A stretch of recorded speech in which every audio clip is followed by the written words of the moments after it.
Join us on Patreon and become part of our journey to uncover history's untold stories.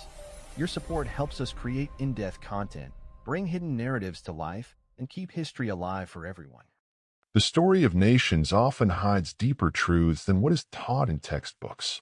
When we think of the Caribbean islands, images of sunlit beaches, sugar plantations, and colonial struggles often come to mind.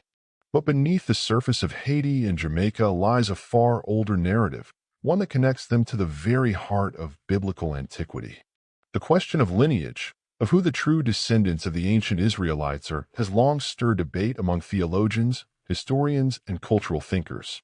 In this regard, Haiti and Jamaica emerge as two of the most striking cases in the African diaspora, carrying within their bloodlines, traditions, and resistance a memory of Israel that refused to vanish despite centuries of oppression, enslavement, and exile.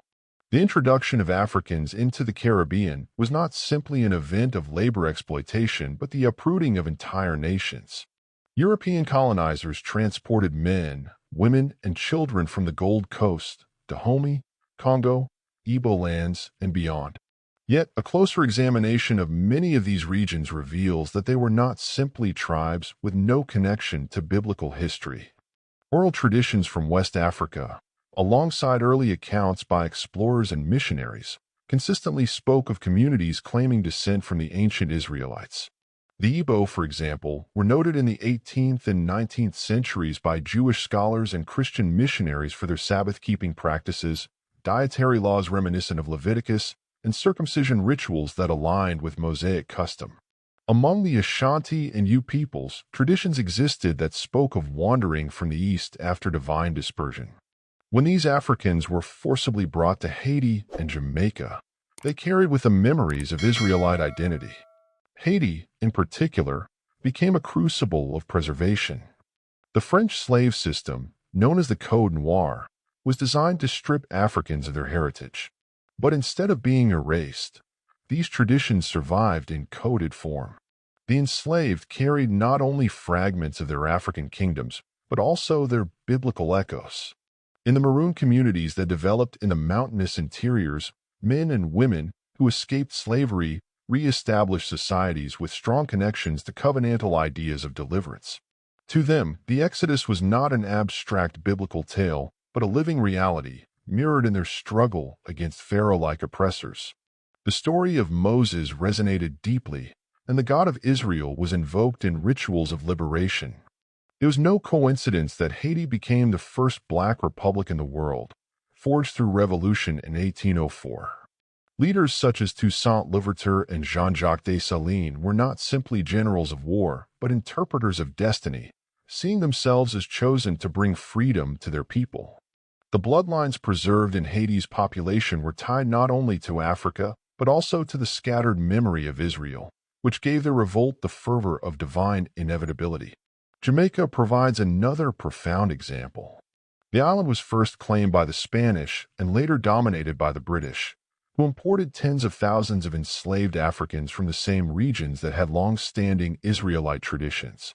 These Africans, through both survival and adaptation, wove their memory of Israel into Jamaican culture.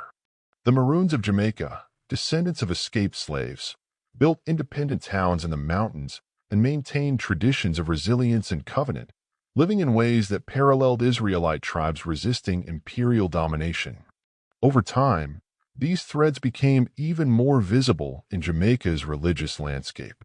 The rise of movements such as revivalism and later Rastafarianism carried with them overt claims to Israelite heritage. Rastafarian thought, emerging in the 1930s, was not a mere invention of cultural nationalism, but a continuation of older traditions. It drew directly from the idea that Jamaicans were not disconnected Africans, but the very house of Israel in exile, awaiting redemption. The figure of Haile Selassie, crowned emperor of Ethiopia in 1930 and claiming Solomonic descent, electrified Jamaicans who saw in him a living sign of biblical prophecy. The Ethiopian connection was not arbitrary. It was the reawakening of a memory preserved from Africa to the Caribbean, where Jamaica became a vessel of identity. Haiti and Jamaica both endured slavery, colonialism, and poverty, yet their people carried forward traditions that linked them to ancient Israel. Folklore, music, resistance, and spiritual practices all converged to preserve an identity often dismissed by European historians. While colonizers sought to Christianize enslaved Africans into passive obedience, many instead interpreted Christianity through an Israelite lens, emphasizing deliverance from captivity, covenant with the Creator, and divine justice. The Psalms, the prophets, and the story of Exodus became central to their lives, much more than the teachings of submission preached from colonial pulpits. The genetic and cultural connections are further supported by modern historical inquiry. Scholars examining the transatlantic slave trade note that a significant proportion of the enslaved who arrive in the Caribbean came from areas historically associated with Judaic practices. Portuguese and Spanish inquisitors in the 15th and 16th centuries frequently remarked on African communities that followed what they recognized as Jewish customs.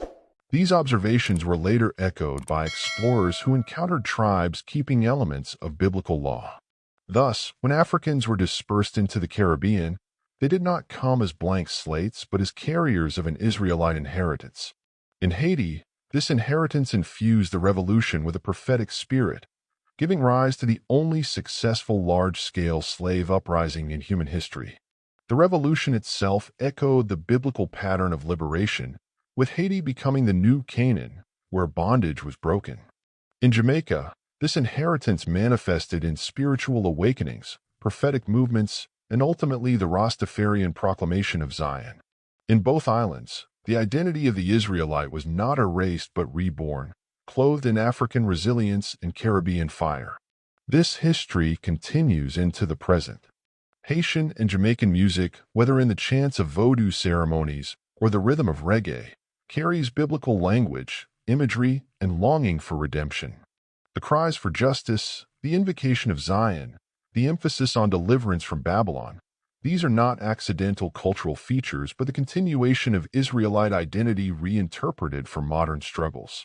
For Haitians and Jamaicans, the Israelite story is not a distant past but a living heritage.